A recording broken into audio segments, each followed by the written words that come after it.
Cartwright. I am a member of the Symposium's Planning Committee, and I also serve as a fourth-year chemistry PhD student. Before I introduce today's presenter, I would like to remind everyone to please mute themselves during the presentation and that closed captioning is available by clicking the CC button. Please do feel free to use the chat or your reaction emojis during the presentation to react with each other. We will be using the last 10 to 15 minutes of the hour together for questions, during which time you're free to raise your hand or use the chat. So today's presentation is titled Considering Data from the Inside, Strategies on Researching with and as Disabled Scholars by Joseph Lee. And to give a little background, for scholars, conducting research and generating knowledge are essential to their careers. However, disabled researchers often face challenges in designing, conducting, and presenting research due to barriers such as inaccessible quantitative software and ableist qualitative interview questions. Additionally, able-bodied research may study disabled populations without fully understanding the implications of ableist research designs, often viewing disability as a condition to be cured rather than an opportunity to critically examine ableist assumptions and practices. Drawing on communication and disability studies research, as well as lived experience as a blind PhD student and researcher in training, this presentation shares the benefits and challenges of conducting research as a disabled scholar, along with practical tips to make the research process accessible and exclusive. Please note that this session will be recorded and later added to our ACE Office YouTube channel, which a link will be provided to that channel in a second. Now, it's also my pleasure to introduce you to our presenter, Joseph Lee. So Joseph Lee is a blind third-year organizational communication PhD student here at CU Boulder. His research and teaching intersect communication, technology, and disability, focusing on the communicative dimensions of software source code and its development, as well as individual and organizational discussions of technology accessibility. Joseph is a globally recognized screen reader expert with more than 10 years of experience contributing to non-visual desktop access, or NVDA, screen reader project with expertise in screen reader history and documentation, software accessibility testing, and collaboration between screen reader developers and software vendors to improve mainstream app accessibility. He is also an accomplished collegiate speech and debate competitor with numerous local, regional, and national awards, and is a recipient of the 2025 Meredith Smith Award administered by New Student and Family Programs at CU Boulder. With that, I am excited to present or give the floor to Joseph.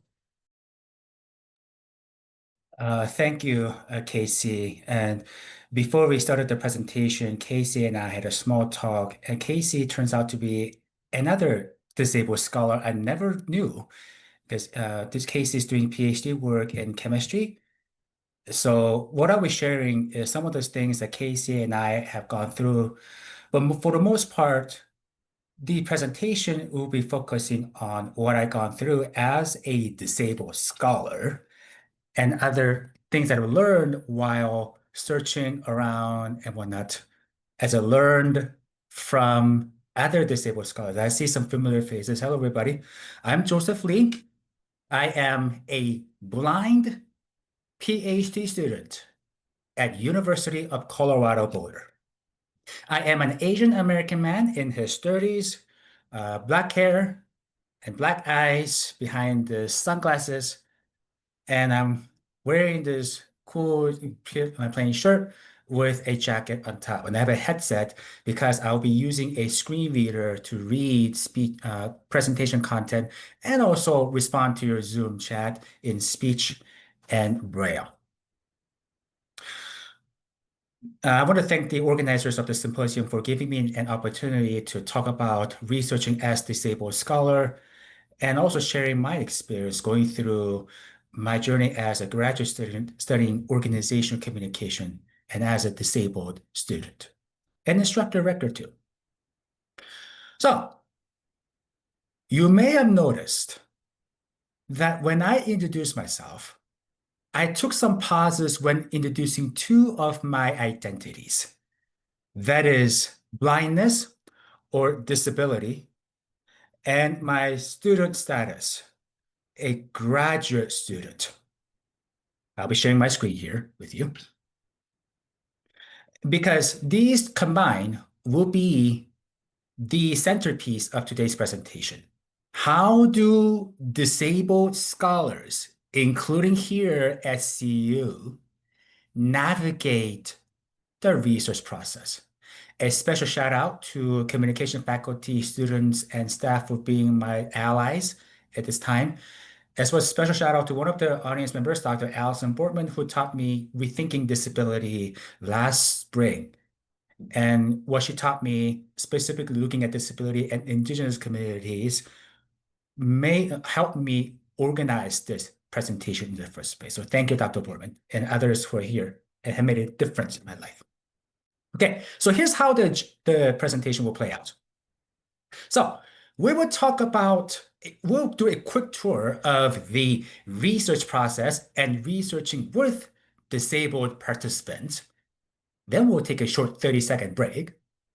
And then when we come back, we'll talk about how do disabled people do research and some best practices and messages of hope. And I'll be sharing my own experience doing research as a blind graduate student. Before we begin, a note about language use here. There is still an ongoing debate within the disability studies community about what language should we use to talk about disability. If I use identity first language, I can say I am a disabled graduate student. Or if I use person first language, I can say I am a graduate student with a disability or disabilities, because some people do experience multiple forms of disability, both visible and or invisible. For this presentation, I'll be using identity first language. So I'll mostly say disabled researchers rather than researchers with disabilities to emphasize lived disability experiences. Okay, with that out of the way, let us open this presentation with a short activity. Think about one or two disabled researchers you know of or may have heard of. It could be from mainstream media. It could be someone you taught before. It could be a professor you had. It could be someone who is an influencer on social media, among other places, fictional, or maybe from somewhere else. So please take a moment and write one name, disabled scholar and their name, of course, respecting their privacy. And I'll do my best to read some of the Zoom chat responses. So think about one or two disabled scholars who you know of or heard of, and write one of their names in the Zoom chat. Of course, Stephen Hawking, yes. Let's wait a couple of moments. Interesting. Okay. Lydia Brown. Reference a simple grandfather. Yep. Brandon, okay. Interesting. Anybody else? What, 15 more seconds.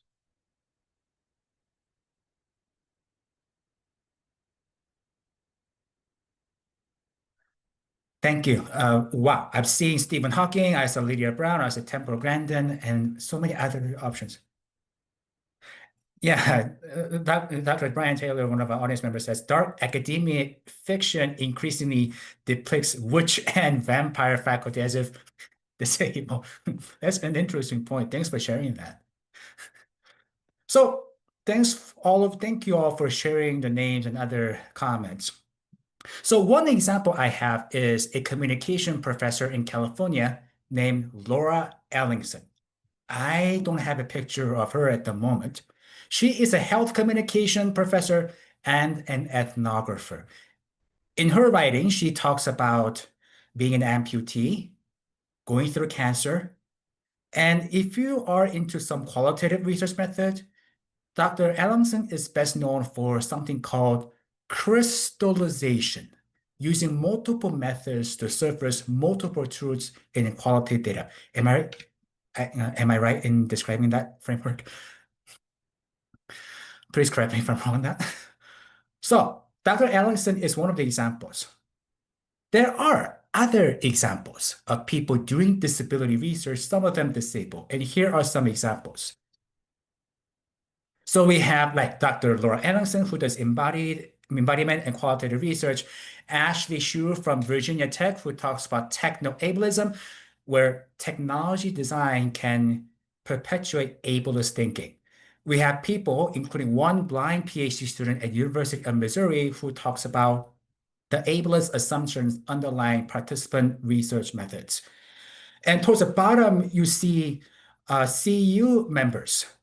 Some of them you may, some if you're into communication field, you may have heard of their names. Folks like Mary Kagis, if I'm pronouncing her name correctly, she is an associate professor of English who studies disability and American literature. We have Danny Silverman, who is a PhD candidate. They are writing about policies and LGBTQ organizing. And then Dr. Cristela Montego. Dr. Montego is an assistant professor of communication, a conversation analyst looking at deaf and hard of hearing communities, specifically in education. So the bottom half are the examples of people doing research here at Boulder. And most of the people that I'm citing here are disabled. So some of us might be wondering, why do we talk about research plus disability? Why did I bring up these examples? These will become clear when we think about the idea that we live with and are surrounded by disabled buffs, students, faculty, and staff who may have chosen to or not chose to disclose their disabilities. If we want some quantitative evidence, here are some numbers. So, speaking of CU disability and research, according to Office of Contracts and Grants, throughout 2024, CU community spent $683 million in research expenditure in topics such as aerospace, climate change, data journalism, and so many other interesting topics. Some of the research was done by people doing amazing things in disability. Some of them are disabled themselves. CU expert says at least 10 CU faculty members are engaged in disability studies research. Some of them are disabled themselves. And if you include graduate students at least, that number quickly rises. And speaking of students, according to the recent census from CU that published a couple of weeks ago, we have about 35,000 plus undergraduate and graduate students registered at CU. And according to disability studies, 11% of our student body disclosed disability. DS is the CU unit in charge of understanding, interpreting, enacting, and sometimes reminding y'all on accommodations, including use of testing centers, extended exam times, note-taking, among other things. So if 35,000 plus students are registered at CU, this means at least 4,000 undergraduate and graduate students are registered with disability services, and have disclosed their disabilities. I emphasized at least because not all disabled people will disclose their disability for a variety of reasons. So looking at the numbers here and the examples you saw earlier about CU folks doing disability research and some of them being disabled, you might be thinking, so how do disabled buffs here at CU do research? How do disabled scholars, disabled undergraduate and graduate students, disabled faculty members, and disabled staff do their work to help us understand what we don't know, what we wish to know, or perhaps what we may not wish to know? But in order for us to unpack that, we have to take a brief tour of the research process and doing research with disabled participants. And then the rest of the presentation will make more sense. How are we doing? Okay. So let's take a quick tour of the research process. I am going to use an alternative textual diagram because according to various sources, for at least 1 billion of us living on Earth, visuals may not be a good way to present information, aka blind and low vision people around the world. So this is a quick overview of the research process. On the top, you have this sort of like a circular diagram in text. So we have curiosity, we have literature, topic selection, we have accessing the research side, ethics, institutional review board, IRB. That's still a thing, by the way. And then we also have the data collection, site access. Publication is in brackets because not all research will appear in peer-reviewed journals. And we have curiosity, and it continues on.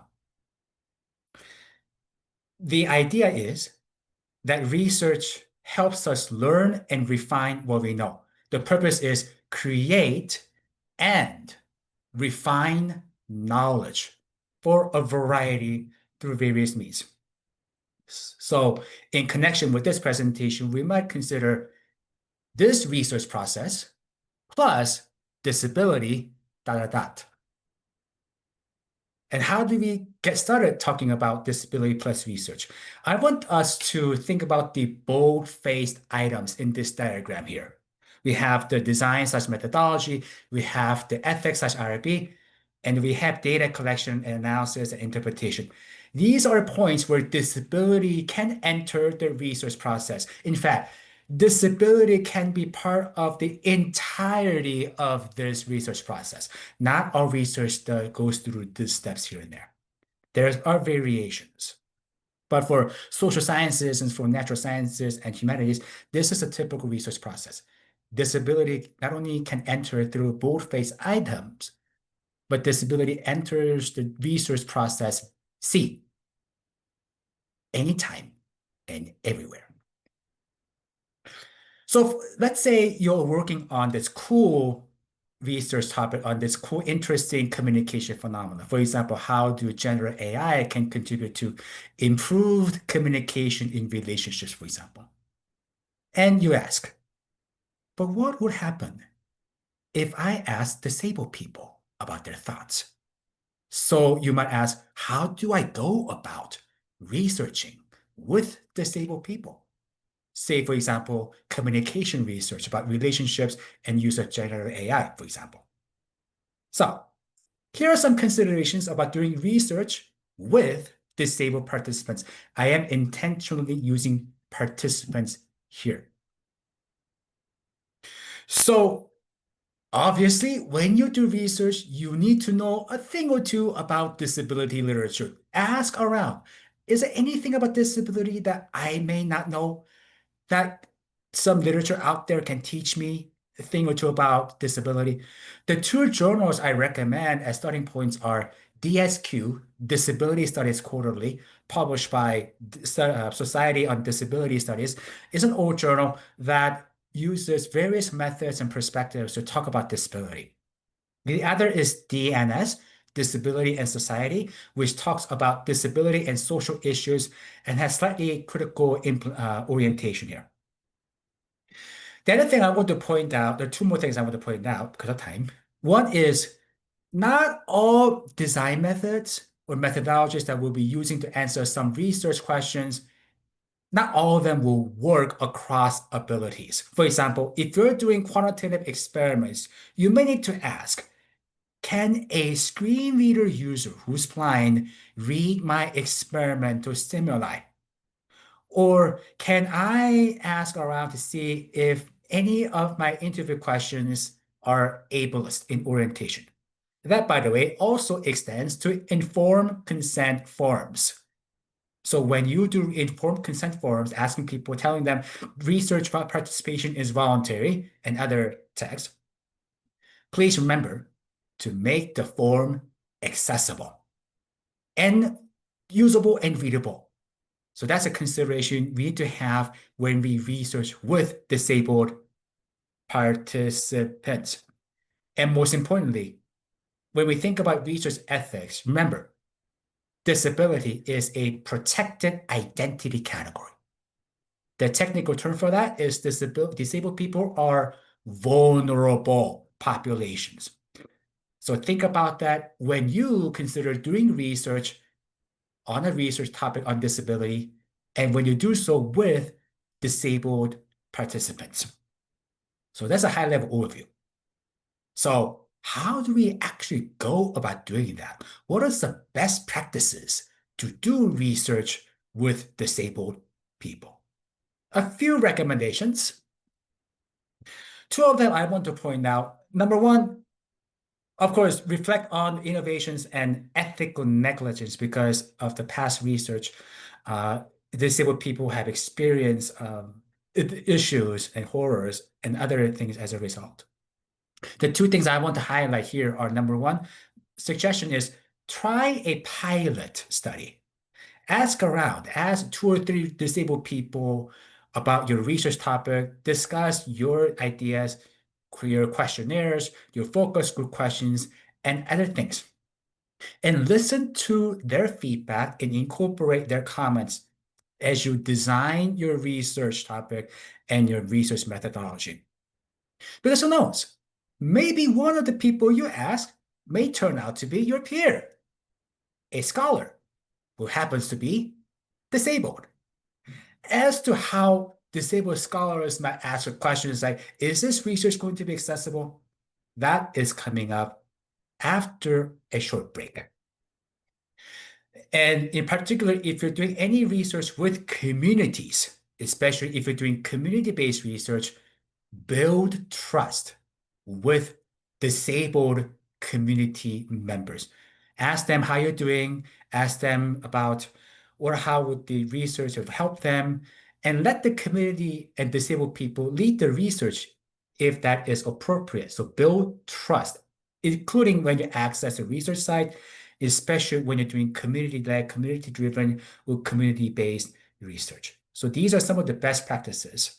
There are so many other practices that we can think of, but those are the ones that I think are useful when we actually design research and doing so with disabled participants. So far, in this part of the presentation, we talked about the research process.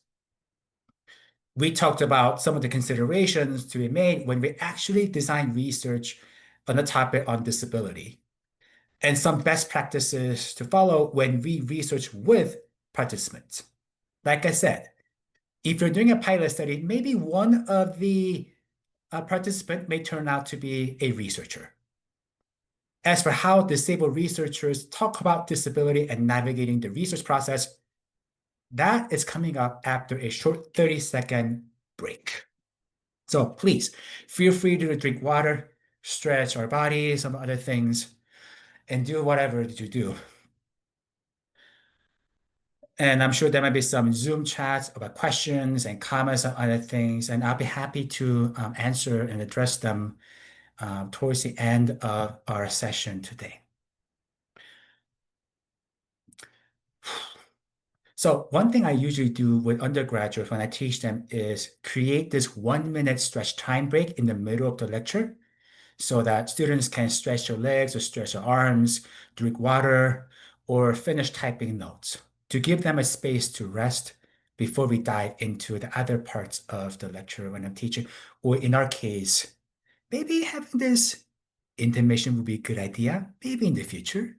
I'm sure that will make this symposium more accessible and innovative, I hope. Okay. All right. Back to the presentation. So in the first part of the presentation, we talked about the research process, researching with disabled participants, and some of the best practices. Now, let's move a step further and ask, how do disabled scholars at CU and beyond do research? How do they go about accessing the research site? How do disabled scholars go about reading literature, the research literature? How do disabled people navigate the publishing industry and other and related things that is all about research process? So to remind us of what I am talking about, let us revisit the research process diagram. Once again, this is a texture diagram.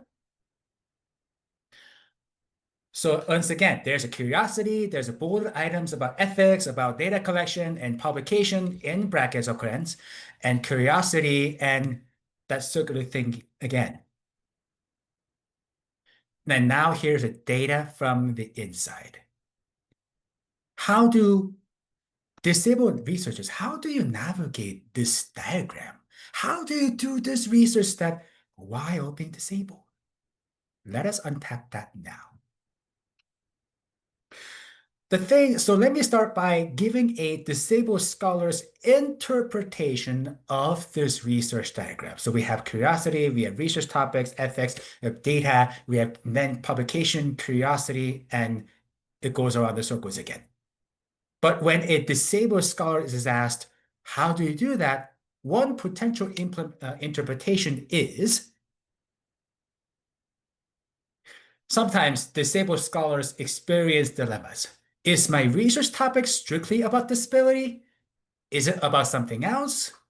Or is it a bit of both? What is happening? So, and then after we have looking at literature. So if I access like Google Scholar or Research Academic Search Complete and other databases, can I find literature that A is relevant to my research and B is accessible and C readable? Of course, hopefully we can find literature that satisfy all three of these criteria, but more often than not, we find that some research, some articles and book chapters are relevant to what we're talking about. For example, the example I gave about communication phenomena of behavior, relationships, and generative AI. We might find some research done about generative AI usage in interpersonal relationships, but it may turn out it is relevant, but is inaccessible and unreadable for people using various access technologies. And the other thing I want to point out is when it comes to methods, if one is using SPSS, for example, of course, we can read mean and standard deviation for, there are some ways to do that. But how can we copy and paste visual graphs and other things?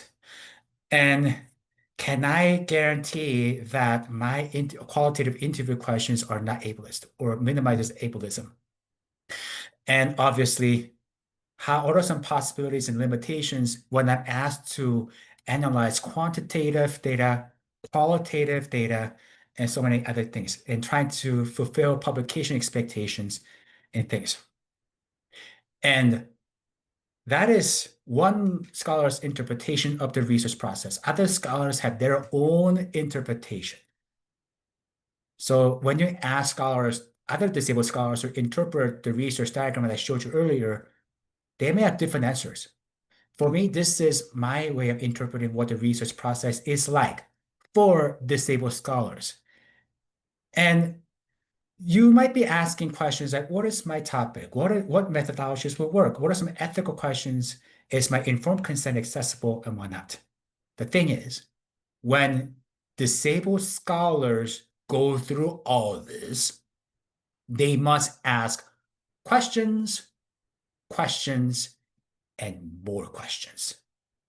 Some of which include things like, one of the important things that some disabled scholars will ask is, which disability model should I use? There are at least four of them.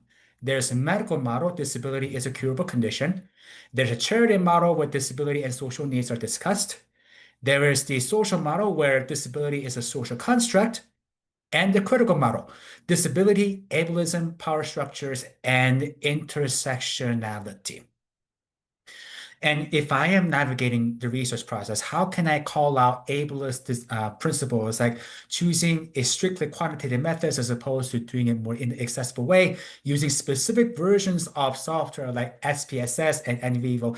The other night, I was testing the accessibility of NVivo 15 produced by QSR International, and I found that I could navigate some NVivo interface with my screen reader, NVDA, non-visual desktop access. But when I tried to access other parts of the software, I could not. So I decided I'm going to write Python code to work around some of the UI access limitations. And somehow it worked, but not perfectly. So some disabled scholars actually do something like that to write their own workarounds for potentially inaccessible research methodologies. That's why there's a question about, is SPSS and NVivo accessible and usable? That is specifically for me because I have to navigate access technologies plus other data software as a blind researcher. And there's an ongoing conversation I'm having right now, including within myself, about if I write something, can I read it? And can others read it? And one question that was not asked here, but worth mentioning, if you have mobility disability, for example, if you're using wheelchair, one consideration that you really need to ask, to think about, especially from disabled scholars' point of view, is, so I am doing research in this and that physical site. Is that physical research site ADA compliant? A good example is if a mobility disability person is saying doing ethnography at a specific organization housed in the physical location. The thing is, not all locations, including some buildings at CU, they don't have wheelchair ramps nor accessible restrooms. So consider that.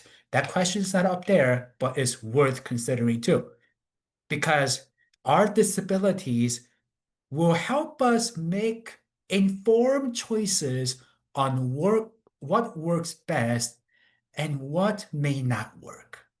And the mobility disability is a good example of the questions that may surface when thinking about research process and disability. Not only the research questions, not only the ethics question, but also questions pertaining to especially about questions that are on top of research process questions, like access to ADA compliant spaces or working with making digital spaces accessible, among other things. Thank you, Hadassah, for that comment about focus groups. I really appreciate it. So we are not done yet. There are other things that we should ask, which is, how did then disabled scholars navigate all these? How did they answer these questions? The thing is, research is a lifelong thing, so I don't have all the answers to these questions. I'm still learning my way through as a researcher in training. So here are some best practices gathered across the internet from other disabled scholars. So for example, recognizing and reflecting on our disability and some of the choices we have to make when we do the research, when we select research topics, the literature we're invested in learning about, and accessing the site, data collection, publication, among other things. And if you have, please be upfront about disability. And more importantly, ask people to advocate with disabled scholars and build allyship and supportive networks. And be bolder when navigating and challenging ableist research infrastructure. For example, fulfilling visual formatting expectations when doing, say, APA 7th edition citation style, among other things, which for me is an ongoing conversation right now. So that is a question of, if I write something, can I read it and can others read it? That speaks to publication and visual formatting and other things. I'd be happy to chat about what I'm going through and some of the best practices I found after I share my story, which is coming up next. So far in this part of the presentation, we talked about the research process again, and then we asked some disabled scholars to think about research process, how they go through this process, about researching with disability, about various disabilities and choices we're making about methods, about paradigms, among other things, grounding on specific disability models and other things. And most importantly, being bold and advocating continuously. Now, let me end the presentation part of the session with my own story and offering some next steps and summary.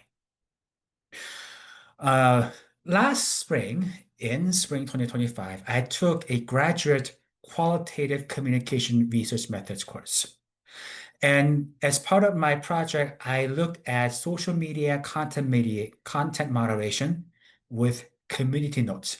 A community note is a text or tag put on top of allegedly controversial posts on places like X and other places, where people will offer additional context. They talk about factual accuracy of the post and other comments.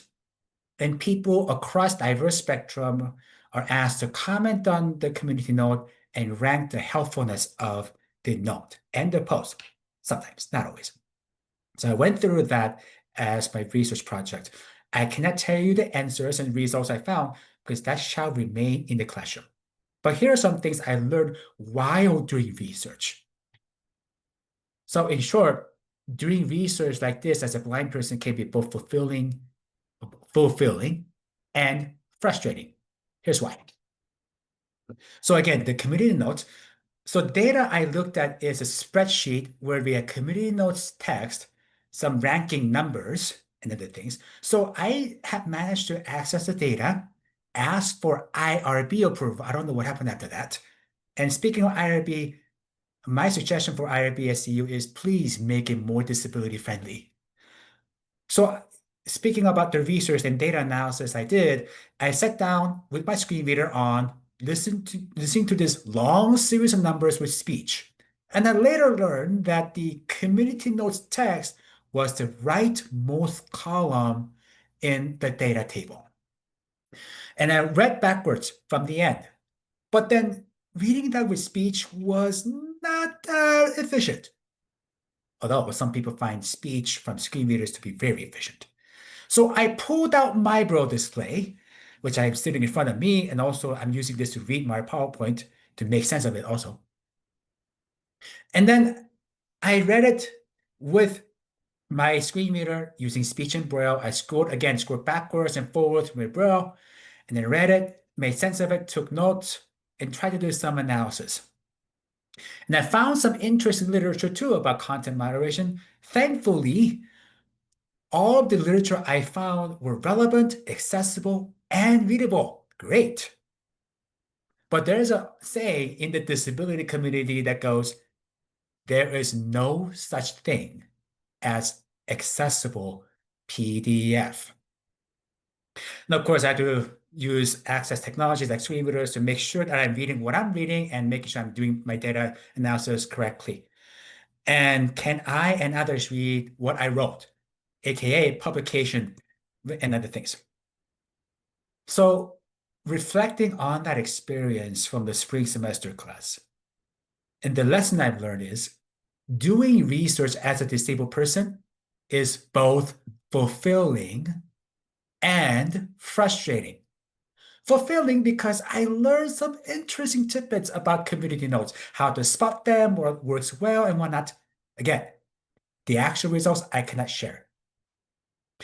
And also gave me a chance to experiment with some of the access technologies I was using and find some workarounds that work for me, maybe not others. But doing research as a disabled scholar was also frustrating because once again, I had to ask questions on top of research process questions. Not only I had to make informed choices about which qualitative method will suit me best as a blind graduate student, but also ask about which disability model should I approach my research from? Can I use in vivo? Can I access this data in a more accessible way? And ultimately, the frustration was, and this is going to be some of the message that I want to also share with you. Doing research as a disabled scholar means navigating and challenging ableist research infrastructure. And there is a dual ethnography done by a couple PhD students, disabled PhD students, one of them who is blind, who says that sometimes useful ethnographic methods like participant observation is overwhelming for disabled people. And I agree with that. And sometimes the very technology that supposedly helps us do research can perpetuate ableist ideas. I tell people that a screen reader that reads a screen to me is mostly workarounds and workarounds and workarounds on accessing inaccessible digital content. And it will be more so. Of course, I know Python. I know it enough to write some workarounds. And feel free to ask me about how a screen rule works. That's for another time, maybe. And maybe we should have a session about how screen rule works for the next iteration of the Access Innovation and Disability Symposium and how disabled researchers use access technologies, but maybe for another time. So the lesson is disability scholars plus research equals both fulfilling and frustrating. So here's some strategies I found useful. The two things I want to highlight are one, I'm still learning disability literature written by disabled scholars. The other day, I came across this interesting researcher named Annika, A-N-I-C-A, Zeon, Z-E-O-E-N, who is a UK-based blind management scholar researching disability and work and accessible leisure. I'm still learning a lot about organizational communication from her research. She's blind, by the way. And knowing that there are other people who are doing similar work on disability gives me hope that I am not alone, and gave me hope even today that I am not alone being a disabled researcher navigating the research scene. And the other strategy that I found helpful was continuous advocacy, self-advocacy, finding allies to advocate with me to make changes at individual, institutional, and other levels. As I say in some research, micro, meso, and macro level. So, what are some potential suggestions and next steps I would offer? So, as I said, disabled scholars, my friends, we are not alone. Be bold when advocating for change and challenging ableist structures. For academic unit psychologists and departments, please understand the lived experiences of disabled members, especially when they ask you about disability research experiences. And for IRB, I can offer some demonstration about how that can be made more accessible. And for CU community, let us work on making CU a top choice where disabled scholars and disability research can survive and thrive. And I'll be happy to have a dialogue about what are some other ways and suggestions and next steps. All right, so to summarize, research can generate and refine our understanding about disability, aka disability knowledge and research. We have to think about ethics and design when we do research with disabled people. And for disabled scholars, we navigate the ableist structures and find ways to work around them. We must ask questions on top of typical research process questions, and advocacy and that allyship is going to be keys to success when we do research as disabled scholars. And the best practices are one, building supported networks. Two, reflecting and acting on experiences of disabled CU community members. And three, continuous advocacy for accessible, innovative, and disability-friendly research process. I want to thank my several people. Thank you. I want to thank disabled scholars for giving me hope and insights to making this presentation possible, especially to my mom, who is staying with me in Colorado and promised that she will stay with me until the day I get a PhD to my name. And it's been a soundboard when it comes to discussing this very presentation. Her thoughts about disability experiences was also helpful in making this presentation possible. And some references, if you want to get started on looking at disability literature, here's some references you can start with. And I want to thank you all for listening to this presentation, Disability Data from the Inside. And I'd be happy to take some questions and get started on this short dialogue in the rest of the session. you.